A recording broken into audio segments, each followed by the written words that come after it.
هەتا ساو سونە لە حاکم بوو لە عێراقا نەتیجەکەی بە ئەنفال و کیمیاوی کۆتایی هات ئەوە 11 ساڵیشە سونە شیعە حاکمە لە عێراقا نەتیجەکەی بە بڕینی پارەی خەڵک کۆتایی هات. ئەو کەسێک هەیەتە جێگەی مالیکی هەمان ئەم کێشانە هەر بەردەوامە ئەیکەواتە کورد بۆ پێداگریەکان لەسەر مالیکی لا پێم خۆشە عێراق لەگەڵ کوردێک نەکەوێت حکوومەتێکی زۆرینە بە خۆی دروستکە. چاوپێکەوتن لەگەڵ محەممەدی حاجی مەحموود سکرتێری حیزبی سۆسیالیست دیموکراتی کوردستان سەری واقعەکە بکەیت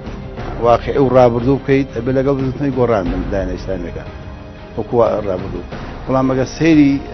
وەزعەکەی ئێستا بکەیت ئەبێ لەگەڵێکی تیشایی ئەگەر باڵێک لەناو هەر حزبێکی سیاسی دروست بێ داوای ڕێکخۆ شارەسازی بکات بێت تەجمیع شار مهمترە لە تەنها کەسێ بیگۆڕنیانێک یعنی ئەگەر ئەوان هەردوو سەر لیستەکە بگۆڕن ڕەنگە ئاسانتر بێ بۆیان نەک سلێمانی بۆ ئەوان بگۆڕن وڵای خۆمەوەی کە خۆم کاتی چاوپێکەوتن ئەم شەو کاتژمێر 8:05